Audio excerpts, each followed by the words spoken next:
Tala Moana, fellow Totally Sane Exiles. It has been a while since the last skill shakeup, hasn't it? Almost 2 years, yeah? Sure, we've done and dusted a variety of unique metas in Path of Exile in the last batch of leagues from 3.18 to 3.22, all thanks to the various forms of borrowed power each league has introduced. But when was the last time Grinding Gear Games decided to unleash an absolute maelstrom of wild changes, provocative buffs, and shattering nerfs to the system that makes Path of Exile compelling? Well, this video explores exactly that. Buckle up, Exile, we're about to learn about borrowed power, when we last had a huge meta shakeup, and the biggest reason why PoE's next expansion, 3.23, should come along with one. Instead of shaking up character power in the forms of the skills they use directly, GGG has decided to plow a different path for the stretch of leagues between 3.18 and 3.22. Namely, they're introducing incredibly powerful forms of borrowed power. This means they introduce an item, system, or mechanic that exists in the game for a limited amount of time, usually just during the league, then it's gone forever. Sometimes, in Path of Exile, if the borrowed power is in the form of items, they reach standard and live on forever. Almost every other time, the borrowed power is taken away or the means to create it is destroyed. Here's exactly what I'm talking about. 3.18 Sentinel League introduced recombinators. These fancy little crafting items allowed us to smash together items, keeping modifiers of both to create a single, brand new combined item. They rocked. 3.19 Kalandra League let us play with Kalandra's special mirrored rings and amulets. In the Lake of Kalandra, we could craft the most powerful jewelry ever seen in all of Path of Exile, bar none. 3.20 Sanctum League brought in Sanctified Relics. This new item slot was the first account-bound chase item in PoE, granting very few modifiers from a huge pool that could pique your curiosity for a playstyle you'd otherwise stay away from.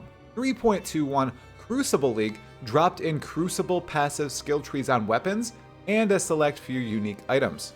This was the largest leap in power in quite a while, with one of the passives on these trees allowing almost anyone to obliterate uber bosses. And finally, at the here and now, 3.22 Ancestor League released tattoos, omens, and Hinekora's lock into the wilderness of Rayclast. Tattoos are incredibly build enabling. Omens are a welcome return to prophecies of the past, and Hinekora's lock, well, it allows the richest among us to deterministically craft the best items in PoE history, double corruption and all. That's a lot of borrowed power gone to waste. The tone would be different if GGG let all these items and systems into the core game, albeit with adjustments. They didn't.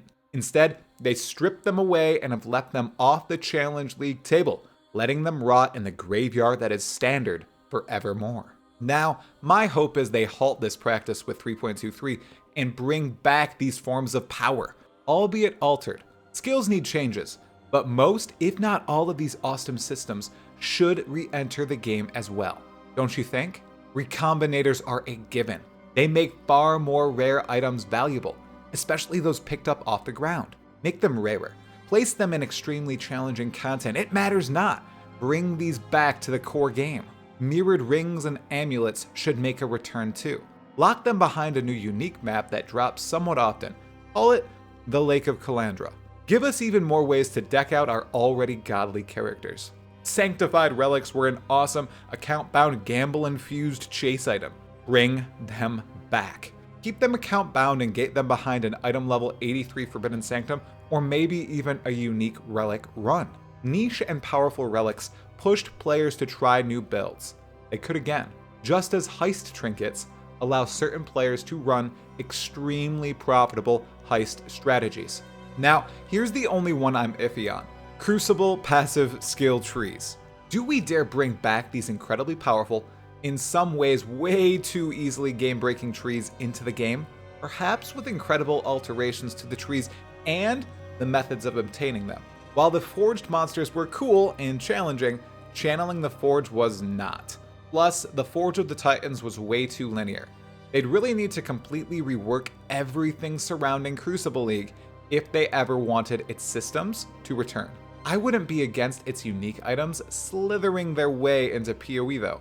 I'm always down for some wacky stuff in this game. Then there's the tattoos, omens, and Hinekora's lock crafting item of Tota. Bring them all into the game through a complete Trial of the Ancestors integration, even if I hate the mechanic, changing up some of the super powerful tattoos, and making Hinekora's lock even rarer. It's how people can deterministically, but expensively, make the absolute new class of Mirror Plus tier items in Path of Exile. Altogether, if they add back some of the borrowed power they've been stockpiling these past few leagues, 3.23 could be quite the juicy patch. That's not all, Exiles. I mentioned it briefly earlier. The last massive meta shakeup in terms of skill and playstyle balance was all the way back in February of 2022.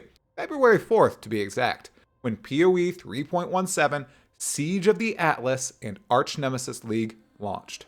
Alongside the introduction of the single Atlas passive skill tree, Eldritch Currency, 4 new pinnacle bosses, and a host of other changes, GGG took to rebalancing huge swaths of skill gems, game systems, and various items.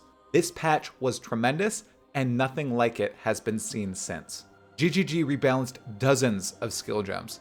They tuned hit-based spellcasting and almost everything about bows. They swept around ignites and marks. They fine-tuned charges and corpse-based mechanics. It was a lot. However, nothing meaningful was done with melee skills. Ascendancies weren't meaningfully altered. The changes to hit-based spells still left totems, traps, and auto-cast spells as king. Bow skills remained powerful, as usual. 3.23 needs to reinvigorate characters with adjustments not only to what our characters can become more powerful with, but their innate power too. Their skill gems, their ascendancies, and their passives. I dearly praise for melee changes, though I am skeptical. I pray for some reconstruction of unpopular ascendancies. Maybe the Gladiator? Perhaps the Assassin?